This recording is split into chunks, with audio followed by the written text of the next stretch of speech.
Rivera for the introduction.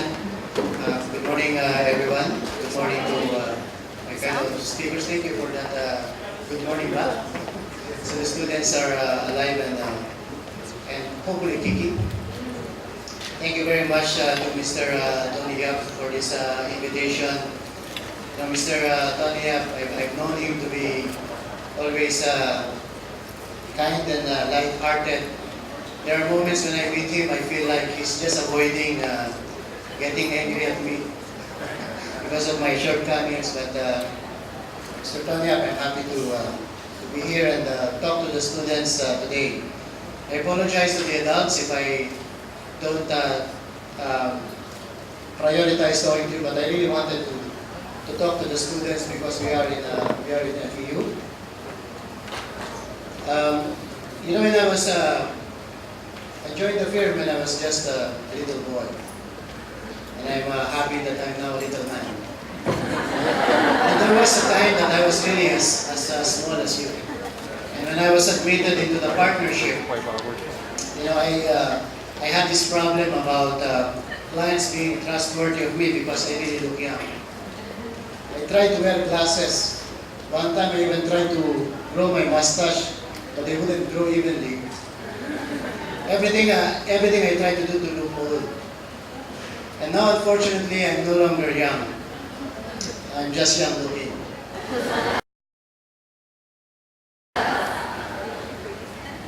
When I was younger, when I was at your age, my apologies to any professor who was present. But I really am fond of disagreeing with my professors. In fact, I may express my difference with the opinion earlier expressed during the opening that CSR in corporations is an oxymoron, or that they are almost drastically opposed as a term. Because I believe that that is completely untrue. Without corporations, there will be no funding for a large number of CSRs because you cannot give what you do not have. There are only very few people who are born with riches, and corporations will need to strive to have something to give. In fact, in my project with Mr. Tony Yap in our Developmental Social Enterprise Award, this is a primary example of how social responsibility combines with business. Social enterprises try to address a social ill, but they need to earn money from that business in order to give back to that social cause. If I may draw it in stages, CSR is probably the social responsibility of corporations who provide a certain portion of their budget to address a social problem or to help out socially. Social enterprises has a primary purpose of helping socially but uses business to perform that objective of helping socially. And then you have these organizations purely organized for social work, like the NGOs and the charitable institutions. Today we're discussing corporations involved in CSR. The last question that was asked is that, where is it going? And I saw in the presentation of Dr. Roman the redefinition of CSR into citizenship, sustainability, and responsiveness. If you look at that definition, it's probably a reaction to the times about all these disasters, about this new normal that social responsibility would need to address. But I say that the traditional definition, as I told you as a student, I'm fond of disagreeing with my professors, that the traditional definition of corporate social responsibility, as it is defined, would be broader and more flexible in scope versus the new definitions. In fact, I think that the new definition is a little bit in trouble insofar as the messages implied by citizenship is concerned.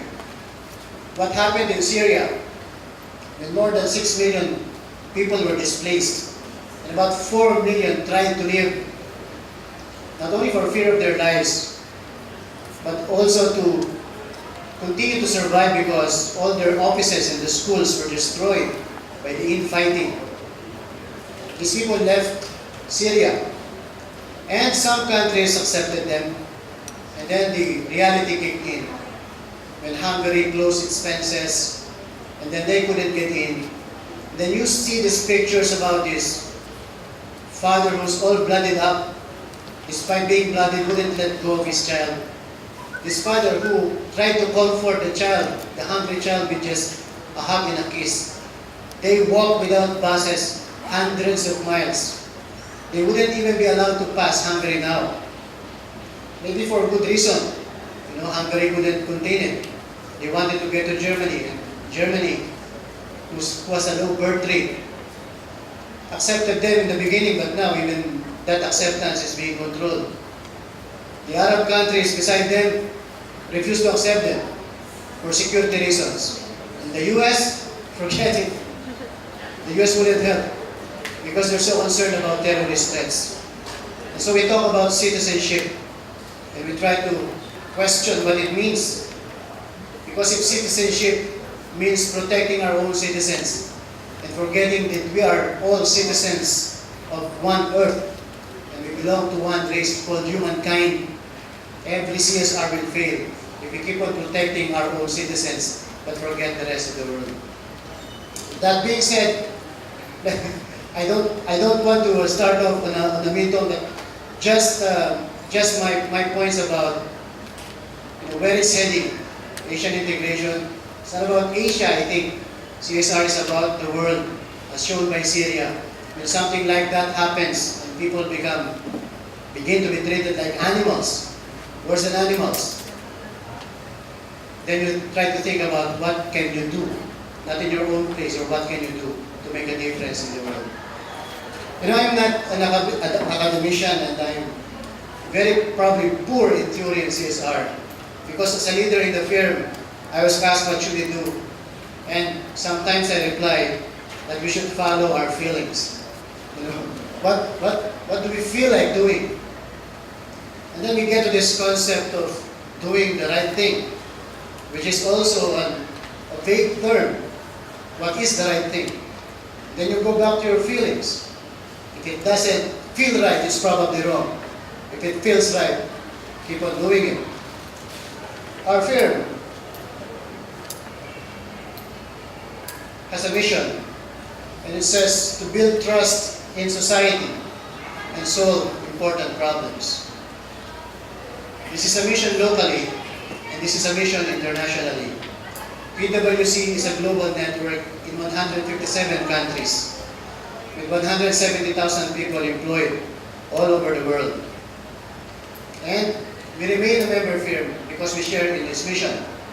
If you look at this mission to build trust in society and help solve important problems, it is a mission that is not only deeply rooted in CSR, it's also a mission deeply rooted in what we want to do whenever we serve our clients, whenever we do our jobs. Our CSR strategy, you can say, is this: to do the right thing and be a catalyst for change, and that is positive change.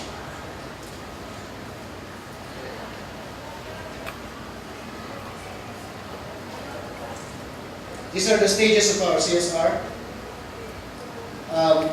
Probably one thing I can say about my own view on CSR versus what the firm is doing, I must admit, and I'm first to admit, that not everything that the firm does and label as CSR is CSR. Because for me, whenever there's mutuality of benefit to the corporation, benefit to the one you're helping, whenever there's mutuality of benefit, I'd argue that that is not really CSR. That may be a promotion, that may be an advertisement, and sometimes that really helps your business. But let's not pretend that that is not CSR. But some things performed by corporations are partly helpful to business and partly has a social complexion to it, like the area of diversity and inclusion. And I think you've heard the professor talk about opportunities in or hiring, for instance, people with disabilities.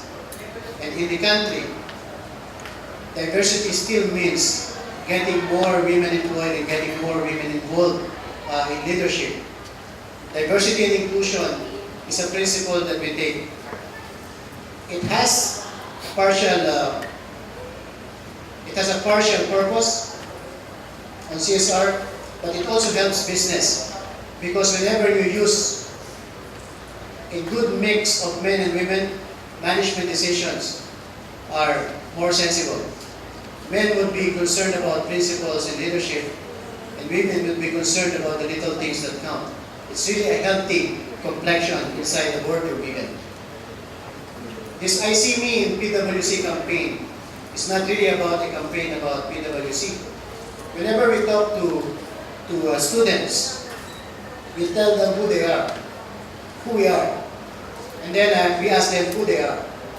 Because if we do not share the same values about corporate social responsibility, maybe we are not the firm for the students. Because in the firm, all our people get involved in this kind of stuff.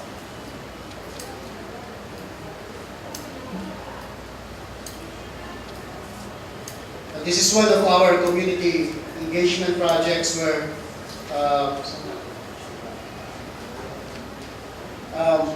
when we went to Bohol to address the earthquake, it's not because there are no other places to go to.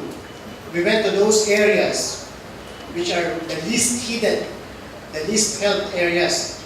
A lot of people will be going, for instance, to Leyte, to Tacloban, and the far-flung areas are really the areas where we concentrate our efforts on, because no one will help them there. Environmental stewardship, and I'll tell you exactly what we do. The science is 1 tree is equals to 10,000 sheets of paper, even more depending on the tree. So a big tree can be 20,000 sheets of paper equivalent. In our firm, we use up more than 4 million sheets of paper in a year. And in a year, we plant 500, like in 2014, we planted 530 trees. So we try to plant trees to overcome the paper that we use. Of course, it's still a challenge to go paperless, but we're trying to bring down our usage of paper. That is why tree planting, even for your children, is very important.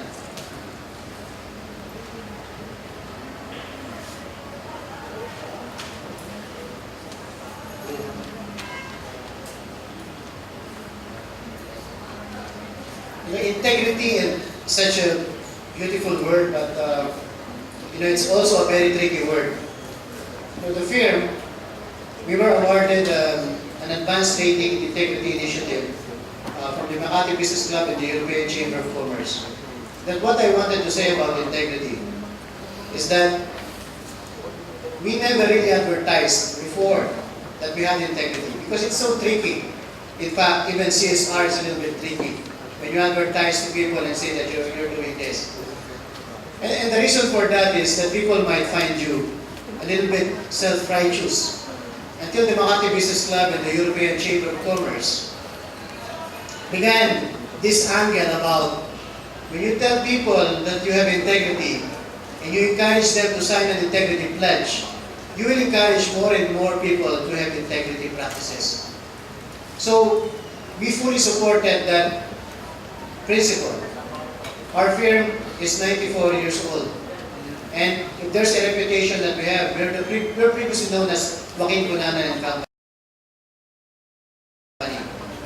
We're now renamed to Isla Libana and Company. If there's anything that we are quite concerned about and that what we try to protect year in, year out, day in, day out, it's the name, it's the reputation.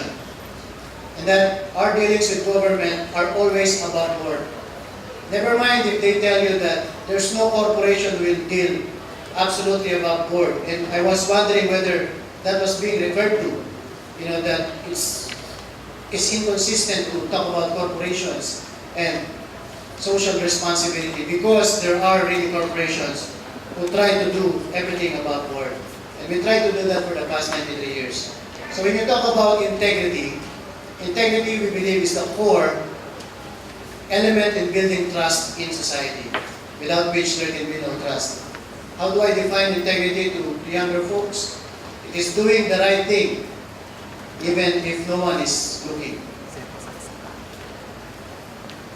The scholarship, I would say, is one of those initiatives that is partially CSR and partially helpful to business.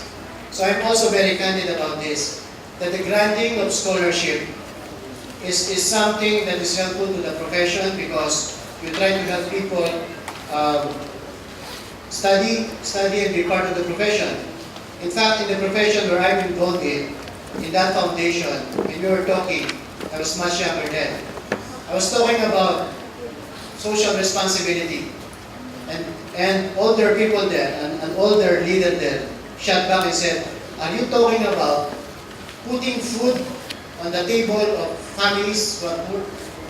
Because that's not what we're doing here. He said, what we're doing here is scholarships. Then I shut my mouth. That because, that is truly probably not part of the primary purpose. But if you want to be socially relevant, you need to ask yourself, if you're working for profit of the organization, that's your job. If you're working to help your family, that is expected of you. If you're trying to help society that you're not related to, then we begin talking about social responsibility. That is why everything which has vested interest in it, I really wouldn't call CSR. That's just me talking about integrity initiative. This is auditing the PayPal funds. When the Pope came here and the donations to the PayPal visit need to be audited and accounted for, the goods and the cash that went along with it. It was actually us who audited that. We couldn't say that before because masasabihan kami ng EPAL. But now that it's done, we can tell you that when I went to Rome and I delivered that, we had an audience with the Pope, probably the only fringe benefit that we had. But we wouldn't be given that task if our integrity is low. RISE is an initiative, UN-led initiative, which was launched in the Philippines. This one is not about helping people recover in disaster. This is about disaster resiliency. How do you help people become disaster resilient and become disaster prepared before disaster strikes? And you encourage corporations to invest in disaster risk sensitive manner. That means, for instance, building houses which are disaster proof and having programs of readiness, helping societies become resilient socially, even helping local governments go through a checklist on whether they're prepared to go through a disaster when that strikes them. So the Philippines is hit with disaster with a materially destructive calamity once every other year. That's according to data. The Philippine GEMS is a CSR project of the FIR, the purpose of which is to help make prominent the secondary tourist destinations in the country. And the reason why we did this is because we know that internationally, the Philippines is not known for tourism, save for Boracay and save for the more popular spots like recently Palawan. So when we did the Philippine GEMS project, and it was an online voting for the top 10 secondary tourism spots, it had 25 million hits. We went around this Philippine GEMS, and the result of that is those that we identified as prominent and those who received the awards, they at least doubled their tourism activity.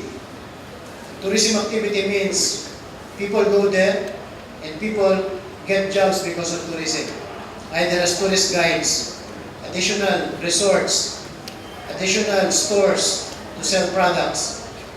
Because our theory is, if we help these localities and make these tourist destinations prominent, if individuals come, economic activity will follow, and hopefully investment will follow, and that will go on the ecosystem of improvement in that place.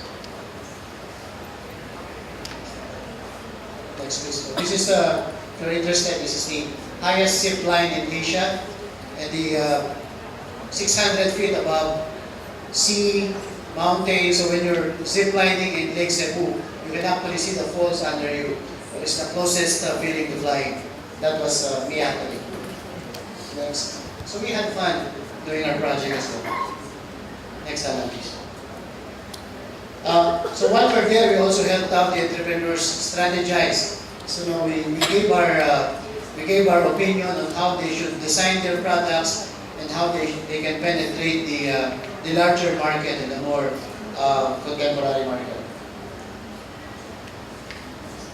TWP with a purpose. And this tourism with a purpose. Sorry. Tourism with a purpose is something that is an example of how we embedded our CSR in our firm. So we would normally have our outings, right? So what we did in the first year that we implemented it was we asked our people to go to the Philippine Gems. And while we're there, perform a CSR activity. In the second year that we did it, we took away the funding. We said, it's up to you if you want to visit a local site, but if you visit that local site, it's also up to you if you do CSR work. CSR work is bringing books, feeding programs, education to children, all this stuff, even cleaning up mangroves. And we were surprised that on the second year, people in the firm made it personal. Without funding, they packed their own stuff in their bags, and when they went there, they visited the depressed areas. It's also something that they did, not only in the country. This one is a shot in an orphanage visit in Japan, in Vietnam, because some of our people decided to visit places abroad, but they never stopped doing tourism with a purpose. Even when they were in Vietnam, they did some social responsibility work. Just to show you how embedded social responsibility is, even in the way that we enjoy. Next time. This is the answer, Mr. Kondiak. This is the awarding on the Developmental Social Enterprise. Bama Kito supported the project, and the winner from EcoWeb who received the first ever Developmental Social Enterprise Award in the Philippines and in Asia. Is one of our favorite CSR projects that we're involved in. This is an example of how we did the project where we visited Mount Apo in Davao. And this is where we are interviewing the entrepreneur. This is actually an old comrade, a rebel, who turned a new leaf because there's an opportunity to live a new life, having an enterprise and having an industry. This is in Samar, where farmers grow the seaweeds. It's a farm produce which grow not only on soil but also in the sea. In fact, SPPI, the organization who did this, received also a foreign award for their efforts after they received the Developmental Social Enterprise Award. And this is us conducting a educational, teaching them on governance and accounting and tax in Negros, Bukidnon, and farmers attended this alongside educators and students. This is the Emerge project, which is under MAP. This is not about social enterprise, but it's about funding startup entrepreneurs and helping these entrepreneurs with mentorship. This is a flagship project of the Management Association of the Philippines, and we're also part of the steering committee. This is our favorite CSR project, the Seed of Hope. We did this because when we visited public schools, can you imagine, some of them are sitting on chairs dilapidated, and some children, women and that, are sitting on the floor, and the floors are not that clean. And if I ask the adults here, would you allow your children to sit on the floor? Your answer would be downright no. And we did something about it, apart from just feeling sorry for it. Seed of Hope. This is in Coron, Palawan, the exit part of the storm. As I told you, we did not only help the entry point, we helped even those people affected at the exit part of the storm. This is the schools that we built. Some beneficiaries of Singapore. This is us working with the government on the Typhoon Haiyan project, where we provided some procedures to monitor the funds. That's Senator Lacson, the head of UPAR. This is the house building for Yolanda, where we provided sweat capital. Apart from ourselves donating 20 GK houses, that's us trying to build the houses in. Those are the houses built which we already turned over to the families of Eastern Samar. But you know what we learned when we turned over the houses?